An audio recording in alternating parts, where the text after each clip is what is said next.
Hi guys, my name is Heather. I'm very excited to welcome you to our first module for Introduction of Synthetic Biology presented by you for iGEM 2023.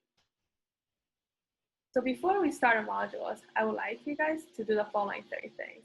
The first one is read thoroughly the syllabus. It has all the information about the courses as well as a link to a Google form and articles to read in the later modules. So after you read the syllabus and have some understanding of the course, I would also like you guys to find the linked articles for the module 1 and read the 2 linked articles in that form. So that is the what is the central dogma, as well as the overview of bees, DNA, and chromosomes. So these 2 articles will give you some basic understandings about the topics that I'll be covering today. After reading the articles, I would like also you guys to open the Google form number 1. If you have already done all of it, then great, and let's get started. So in today's modules, I will first introducing the structure of the module. So how is this module designed? Basically things that have been covered on the syllabus. And then after that, I will have a brief introduction of the basic of the genetics. So some of you might already kind of know about this because of your biology background, but it's always good to just have a review. And this knowledge is literally the fundamental of synthetic biology. So it's very important to cover them before we go into more deeper stuff about synthetic biology. So this course is designed and will be lectured by 5 members of your iGEM 2020 team. So I want to give you guys a brief introduction of all these 5 people. And each of us will lead 1 or 2 modules, so you'll definitely see them in the later modules. So the first member is Emily. She's a rising senior and majoring in cell and developmental biology. And then it's me, my name is Heather. I'm a rising junior and majoring in microbiology. Lynn, she's a rising junior and majoring in biomedical engineering. Megan, she's a rising senior and majoring in biochemistry and American Sign Language. The last one is Helen. She's a rising junior and majoring in biomedical engineering. So you can see that we have pretty diverse major here, and we all major in different fields of the STEM. So now let me introduce you the structure of the module. There will be 9 modules in total, and each module consists of 10 to 15 minutes. The goal of the module is really teach you guys about the basic synthetic biology and its application, impacts, and techniques to society. So for those who complete all 9 modules and assignments, you guys will be asked to feature on our wiki page, which is a web page that presents all of our iGEM projects to the judges as well as the public. You'll also receive a personalized letter from our mentor, Dr. Meyer. She is the associate professor at the Department of Biology at University of Rochester. You'll also receive a certificate designed by us to just show our appreciation and love to you. So that's kind of the introduction of the module. So how is this module will be run? So for each module, I will ask you guys to read the articles linked on the syllabus before coming to the module. And then you will, of course, watch a module, and after module, you will be asked to do some activities, assignments related to the module on the Google form, and please submit the Google form. These activities usually take around 15 to 30 minutes, and you will receive some feedbacks within the 48 hours from us. So before I start introducing to all these amazing things about genetics and biology, I would like to know a little bit more about you. So please pause the video and go to the Google form number 1 and answer question 1 to 6. After you answer them, unpause the video and let's keep going with the material. So I hope you guys already finished completing a Google form.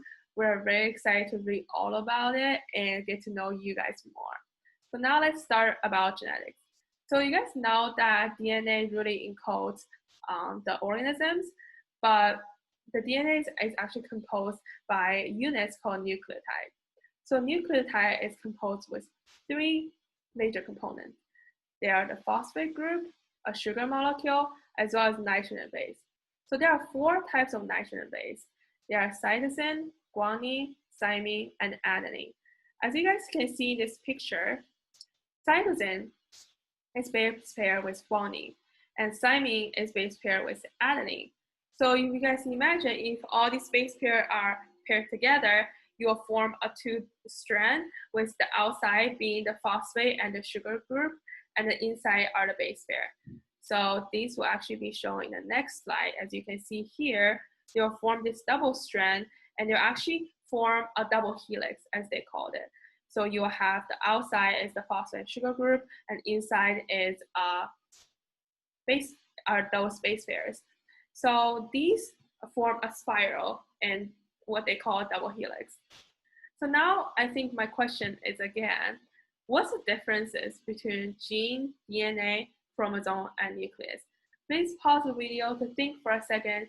If you have someone next to you, please, maybe talk to them, or if you just sitting by yourself, just kind of think, you know, these terms are all very closely related, but what exactly are the difference between all these terms? So I hope you guys already kind of thought about it. And yeah, let me just address some of the differences between them.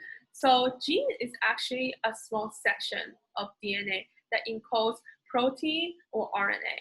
So for example, I have brown eyes. So when you see my DNA, you will find a section of gene that encodes for my brown eyes. It's very crucial to know that we have two coxal genes. We have one gene from our mom, another gene from our dad. So not all the DNA will be encoded to RNA and protein. Only the genes will be encoded to RNA and protein. So there are a lot of part of DNA that actually doesn't encode anything, it's just there. So chromosome is actually when DNA coded up, they will form chromosome. So in human, we have 23 pairs of chromosome. Why do we say we have 23 pairs? That's because we get one chromosome for our mom and one chromosome for our dad. So in total, we have 46 chromosomes. And all these chromosomes will be stored in the nucleus.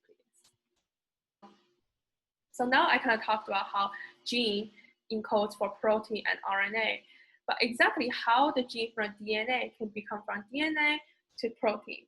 The central dogma really kind of explains how the gene is expressed from DNA. So it composes of two steps.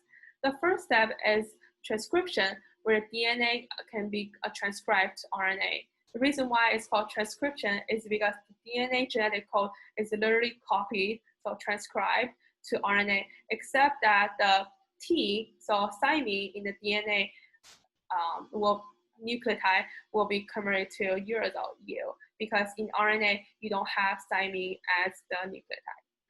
So the next step is translation.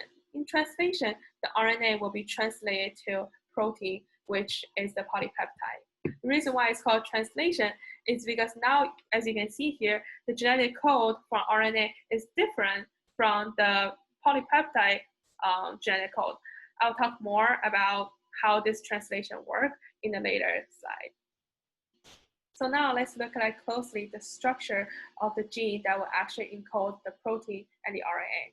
Oh, I forgot to mention, not all the genes will encode protein. Some of the genes will only encode for RNA and that's it.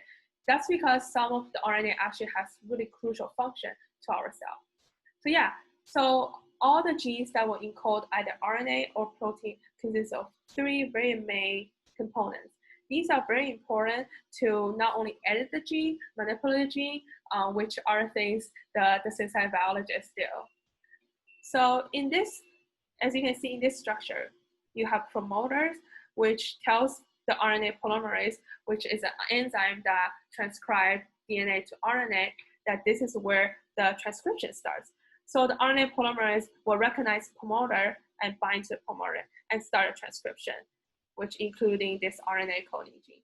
So the RNA polymerase, which you can just imagine as my mouse right now moving, will be transcribing until it reaches the terminator, which is a gene telling the RNA polymerase that this is where you need to stop transcribing.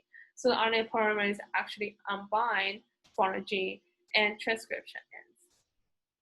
So now we just talked about transcription, which the DNA will be transcribed to RNA. So during translation, the RNA will be translated to polypeptides, which will be amino acids and that's protein.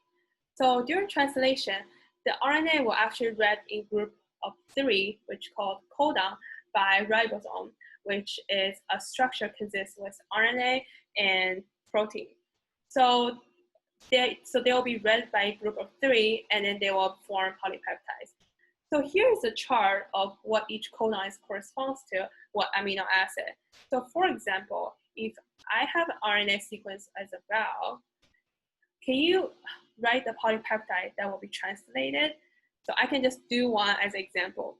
As you can see here, the first codon is AUG.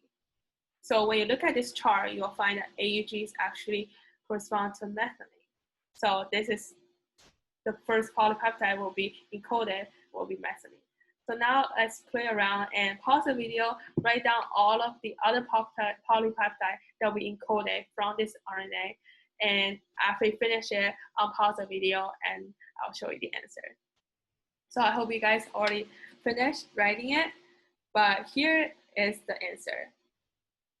You guys get it right? It's very important also to know that for each of the RNA, it definitely has a stop codon that kind of tells the ribosome that, translation already ends here. So that kind of concludes our today's module. So let's just have a review of what we learned today. So in the first part, I kind of talked about just the structure of the module, how this module is designed and will be run by the students. And the second one is kind of introduce you guys the differences about what nucleotide, gene, DNA, chromosome, and nucleases are. And then in the last part, I talked a little bit about transcription as well as translation. Well, thank you so much today for watching the modules. If you have any questions or feedbacks or anything, please email us at uofr.igem@gmail.com. We're very happy to hear from you. Please don't forget to submit the Google form, and I'll see you guys next time. Bye.